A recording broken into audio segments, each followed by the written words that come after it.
చూస్ country delight, live better. ఇప్పుడే country delight app ని download చేసుకోండి. పాక్ ఆర్మీ సీజ్ ఫైర్ను ఉల్లంఘించింది. జమ్మూ కాశ్మీర్ సమీపంలోని పూంచ్లో కాల్పులకు తెగబడింది. దీని మీద మరింత సమాచారం ప్రస్తుతం మనతో పాటు లైవ్ కాల్లో అందుబాటులో ఉన్నటువంటి ఆర్మీ ఆఫీసర్ శ్రీనివాస్ గారిని అడిగి తెలుసుకుందాం. సార్ నమస్తే అండి. నమస్తే మేడం. సార్ శ్రీనివాస్ గారు, మళ్ళీ మరోసారి సీజ్ ఫైర్ని ఉల్లంఘించింది. ఇంతకుముందు గతంలో కూడా ఒకసారి చేసింది పాకిస్తాన్, మళ్ళీ ఇంకోసారి చేసింది. అంటే పాకిస్తాన్కి అసలు ఒక ఎథిక్స్ అనేవి ఉండవు అనుకోండి, అఫ్ కోర్స్. కానీ ఇలా పదే పదే చేయటం అనేది ఎంత దారుణమైన విషయం. ఇంకోవైపు ఏంటంటే ట్రంప్ నిన్ననే కొన్ని ప్రకటనలు చేశారు. చాలా విపరీతమైన ట్యాక్స్లు వేస్తాను ప్రభుత్వం మీద, భారత ప్రభుత్వం మీద, భారత ప్రజల మీద అనుకుంటూ. ఆయన అండ చూసుకునే సీజ్ ఫైర్ ఏమన్నా వీళ్ళు బ్రేక్ చేశారనిపిస్తుందా సార్? అట్లేమన్నా ఉంటుందా? ఖచ్చితంగా దానికి దీనికి మనం లింక్ ఆలోచించవలసినటువంటి అవసరం ఉందండి. దానికి దీనికి కూడా కారణం ఏంటంటే, మనం ఆపరేషన్ సింధూర్ పరంగా పాకిస్తాన్ తో మనం ఒక టెక్నికల్ వార్ఫేర్ అనేటువంటిది మనం చేసాం. అలాగే ఇన్ఫర్మేషన్ వార్ఫేర్ కూడా నడిచిందండి. అయితే ఇప్పుడు మనం అమెరికాతో చేస్తున్నది ఏంటి అంటే, నెమ్మదిగా ట్రేడ్ వార్ దిశగా అడుగులు వేస్తున్నాం. ఓకే. ఇదే విధమైనటువంటి పరిస్థితి వాళ్ళకి చైనాతో ఎదురైంది. America and China trade war లోకి ఎంటర్ అయినాయి. ఒక్కసారిగా టారిఫ్స్ అనేటువంటి స్టెప్ బై స్టెప్ పెంచుకుంటూ వెళ్ళిపోయారు. వాళ్ళు ఎక్కడ చెక్ పెట్టాలో అక్కడ చెక్ పెట్టారు. అమెరికా మళ్ళీ దారికి వచ్చింది. వాళ్ళిద్దరి మధ్యన సయోధ్య కుదిరింది. అదే విధంగా ఇప్పుడు మనం ఎప్పుడైతే రష్యాకి మనం దగ్గర అవుతున్నామో, మనం ఎప్పుడైతే రష్యా నుంచి ఆ యొక్క ముడి చమురు అనేటువంటిది ఆల్టర్నేటివ్ గా మనం వెతుక్కున్నామో, ఇది అమెరికన్ ఆర్థిక వ్యవస్థకి కొంతవరకు వాళ్ళకు వచ్చేటువంటి ఇన్కమ్ అనేటువంటి తగ్గిపోతుంది అనేటువంటి భావంతో పాటు, భారతదేశాన్ని ఏదో విధంగా ఇబ్బంది పెట్టాలనేటువంటి ఉద్దేశంతో టారిఫ్స్ అనేటివి పెంచి ఆల్రెడీ 25% టారిఫ్స్ అనేటువంటి డిక్లేర్ చేయడం జరిగింది. ఈ రోజు evening I think maybe another couple of hours declaration అనేటువంటిది వస్తుంది.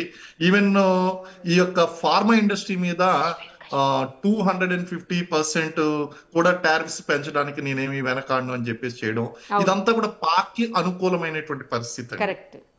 ఒక బలహీనుడు ఎప్పుడు కూడా ఏం ఆలోచిస్తాడు అంటే, ఇద్దరు బలవంతులు అనేటువంటి వాళ్ళు కొట్టుకుంటున్నప్పుడు దీన్ని నేను అవకాశంగా మార్చేసుకుంటాను, ఇప్పుడు వీళ్ళిద్దరూ కొట్టుకు చచ్చిపోతున్నారు కాబట్టి నేను ఖచ్చితంగా ఈ సిచ్యువేషన్ అడ్వాంటేజ్ తీసుకుంటాను అనేటువంటి ఆలోచన పాకిస్తాన్ది.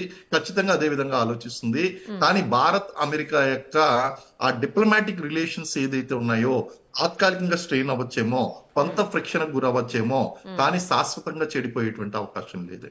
కానీ ఖచ్చితంగా ఈ సిచ్యువేషన్ ని పాకిస్తాన్ అనేటువంటిది అడ్వాంటేజెస్ గా తీసుకుంటుంది. ఇది ఒక యాంగిల్ మనం తీసుకోవాలి.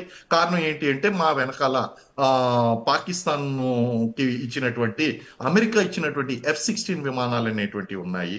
వాళ్ళు కొన్ని వెపన్స్ అనేటువంటివి ఉంటున్నారు. ఇండియాకి ఎగ్నెస్ట్ గా ఉన్నారు కాబట్టి ఆల్రెడీ వాళ్ళు ట్రేడ్ వార్ లోకి ఎంటర్ కాబోతున్నారు. కాబట్టి నేను నెమ్మదిగా బార్డర్ లో టెన్షన్ పెడతాను అని వీళ్ళ ఆలోచన అయి ఉండొచ్చు. లేకపోతే మనం అమెరికాని కూడా నమ్మడానికి వీల్లేదండి.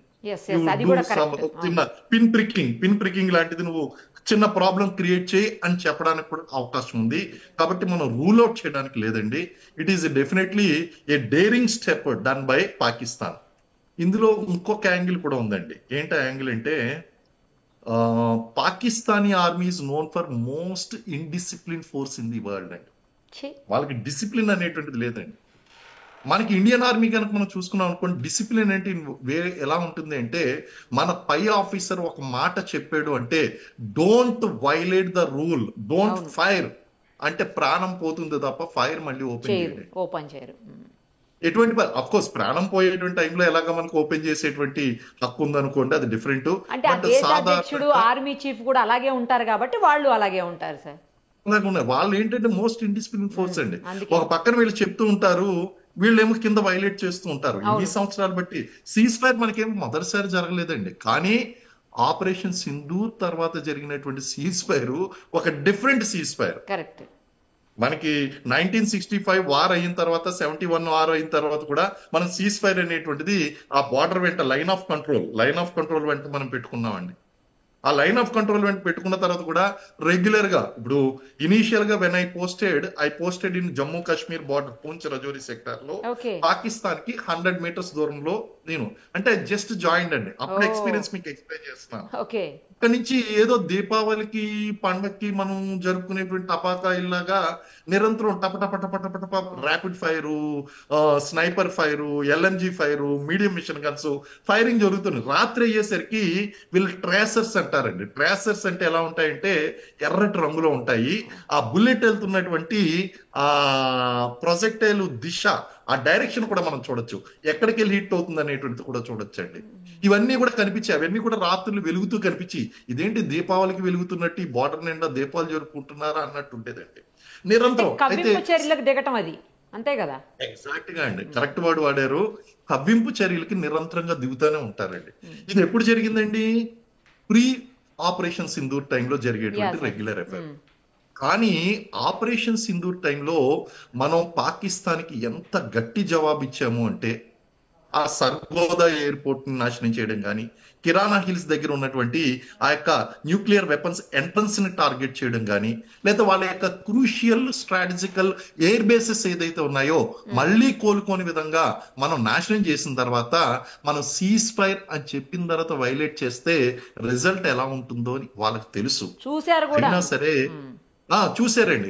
ఇటువంటి సమయంలో ఇది పైనుంచి వచ్చినటువంటి ఆర్డర్స్ అనుకోవడానికి కొంచెం ఛాన్సెస్ తప్ప, ఈ రోజు నా తడాక ఏంటో ఇండియన్ ఫోర్సెస్ చూపిస్తానని ఒక ఇమ్మెచ్యూర్ డెసిషన్ తీసుకున్న ప్రకారం కూడా ఇలాంటి సాధారణంగా మేము ఏం చేస్తుంటాం అంటే అండి, ఒక బార్డర్ లో ఒక ఏరియాని టేక్ ఓవర్ చేసినప్పుడు అవతల వాళ్ళకి మన పవర్ తెలియజేయడం కోసం ఫైర్ గట్టిగా, అంటే ఎలా ఉంటుంది అంటే ఈ రోజు వీడిని కనీసం కాలకృత్యాలు తీర్చుకోవడానికి కూడా బయటికి వెళ్ళలేకుండా చేస్తాను చూడరా అని చెప్పి కంటిన్యూస్ గా ఫైర్ చేస్తూనే ఉంటామండి.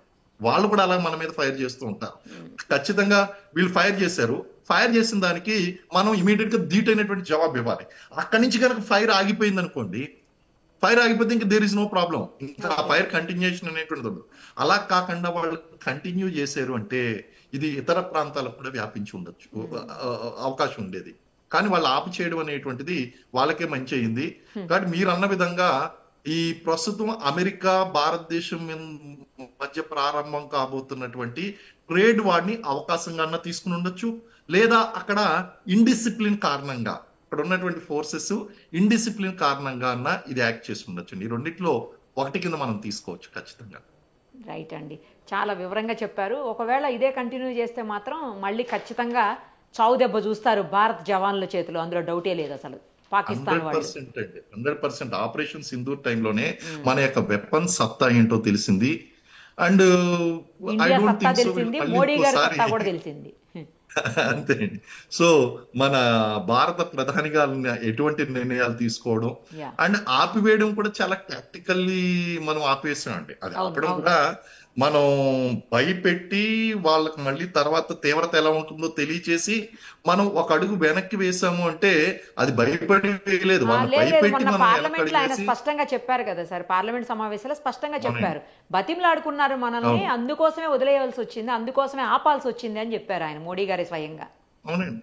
దాని తోడు ఈ ట్రంప్ కూడా ఇండైరెక్ట్ గా సవితి తల్లి ప్రేమ అన్నట్టు మన దగ్గర ఒకటి మాట్లాడతాడు, ఇండైరెక్ట్ గా పాకిస్తాన్ ని ఎంకరేజ్ చేస్తాడు. ఆయన యొక్క పాత్ర కూడా ఉందండి. ఆయన ప్రమేయం నేనే ఆపేసాను అని చెప్పడం వాస్తవం కాకపోయినప్పటికీ కూడా కొంత సపోర్ట్ చేశాడు, పాపం వాళ్ళు ఏదో చెప్తున్నారు వాళ్ళ మాట వినండి అన్న టైప్ లో ఆయన కూడా ఒక వర్డ్ వేశారు. కానీ మన నిర్ణయం not on the basis of Trump ఇచ్చినటువంటి బేసిస్ మీద కాదు. మనం ఏంటి అంటే మా వాళ్ళు చనిపోతున్నారు, జనాలు ఇంకా మాకు పాకిస్తాన్ కి ముక్తి లేదు, ఏదో వాళ్ళ డీజీఎంఓ మన డీజీఎంఓకి కాల్ చేసి ఆ యొక్క చర్చలు జరగడం వల్ల మనం టెంపరీగా హాల్ట్ పెట్టారు తప్ప ట్రంప్ యొక్క ప్రమేయం అయితే లేదండి ఇందులో. Right sir, thank you so much. Thank you very much madam. Suman టీవీలో మీ పర్సనల్ అండ్ బిజినెస్ ప్రమోషన్స్ కోసం కింది నెంబర్ కి కాంటాక్ట్ చేయండి.